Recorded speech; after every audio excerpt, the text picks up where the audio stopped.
I must say that I'm really impressed, because when I see where far we are here, we are 60 kilometers from Dhaka, and and I see the neighborhood. I'm sorry, it's only civil society that can reach that type of place.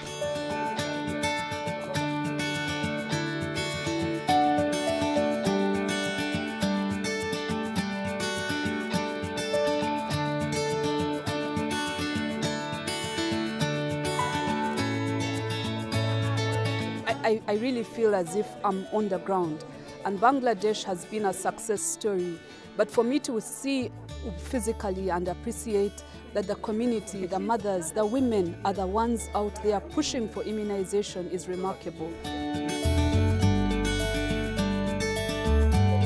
And it's very useful. It really grounds what we're doing. It makes you understand the realities and the complexities of delivering projects. You know, we have an idea, if we sit in donor capitals, that a bit of money, a bit of attention, and governments can just jump. Well, they don't. They need a structure. And what we've seen today with the vaccine delivery system that they have here in Bangladesh is how many levels are needed if you're actually going to get the vaccines to all the children.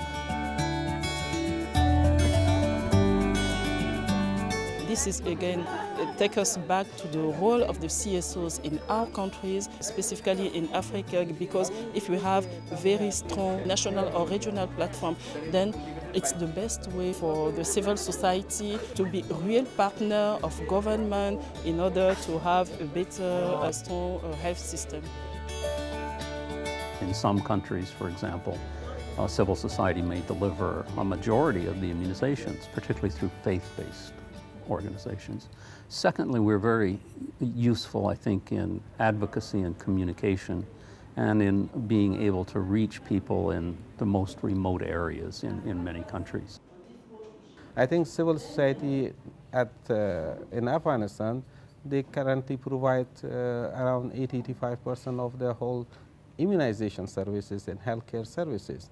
If civil society is not there, nobody can be there, and the services cannot be provided. The partnership between Gavi and civil society is very key to Gavi achieving their overall business plan that they have set out. We are the people on the ground. You cannot strengthen the health system without strengthening the communities, without strengthening the society.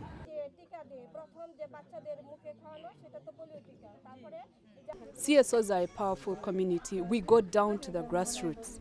And some of us, whereas we offer technical support and advocacy and all that, some of my colleagues in the CSO steering committee and other CSOs go beyond the call of duty to reach the fifth child. Well, I think CSOs have a particularly important role in terms of making sure there is community demand for vaccination. Vaccination should be a right, and we know that about 1/5 of children are still missing out on the basic immunisations. Never mind pneumococcal and rotavirus, they're not getting the basic existing vaccinations. And the reason for that is that there's not a proper functioning health system in those countries. So what we've got to do, and civil society has a key role to play in that, is make sure people know what they're entitled to and are demanding it or advocating for it, and then governments have to respond. And Gavi is one of the ways that will help them to do that. Within the public sector, you are limited to what you can say or what you can do.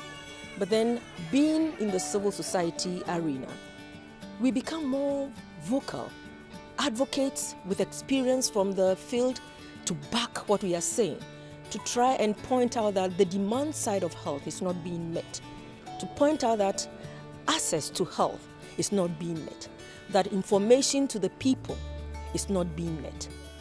Civil society can play an important role as in its watchdog function, and they are in a position to verify, triangulate, and sometimes be a form of information to Gavi and say, look guys, here's something going wrong, and better than that, it would be even proposing solutions to come out of that. One important benefit is we sharing experiences from many countries. So we look at other countries, how civil society is working, how they provide health services and immunization services, and we learn from each other. Gavi countries, leading countries, and the non-governmental organisations, civic society, should all be working together, because that's the way you will get the best results in the end. So that's partnership we see as a very important partnership, and we see it as an opportunity for us to also prove that civil society can add value to what is going on at the global level.